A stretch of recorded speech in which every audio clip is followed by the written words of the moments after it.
Застапеноста на бројот на слепи лица во нашата држава, особено во источниот дел, ја отвара потребата и од литература за слепи лица, односно Брајаво писмо. Библиотеката Гоце Делчев во Штип, како една од 4 библиотеки во државата со ваква литература, им пружа можност на лицата со оштетен вид повеќе од 90% да имаат достапност за читање преку Брајавото писмо. Фондот што го има, книжниот фонд што го има во библиотеката Гоце Делчев во Штип е сосема доволен за овој регион, значи за источниот регион на Македонија, со тоа што сите тие дела што ги има таму, 15 наслови на Брајаво и уште 5 наслови во аудио форма, ги има во библиотеката, тоа се наслови од домашни автори.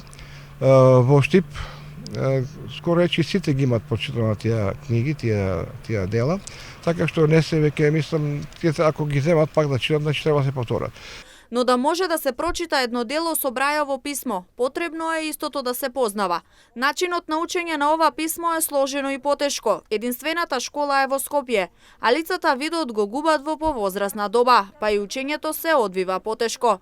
Проблемите се јавуваат и во нивното извршување на секојдневните обврски. Треба време да се изучи тоа писмо, меѓутоа и малку е тешко, проблематично кај поставите луѓе, затоа што пипчите, осетот на пипчета кај прстите е веќе изгубен, тие прсти, тие пернички, да ги кажеме, со кои што се чита, со кои што се препознаат буквите, се изгубени, така што многу потешко може да се научи, да се изучи тоа писмо.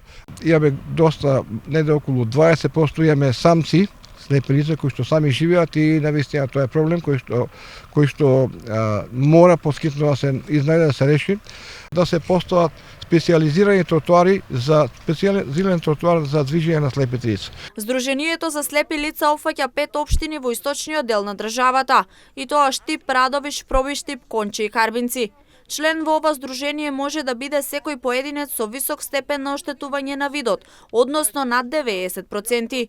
Моментално 30% од членовите се потполно слепи, а останатите 70% имаат слепило 97, 98 и 99%. Помошта за слепите лица е од огромно значење за истите. Како што истакна Витанов, соработката со локалната самоуправа е на одлично ниво, со што им се обезбедува слободно движење по тротоарите, а по нивна иницијатива е поставена и оградата покрај коритото на река Отиња.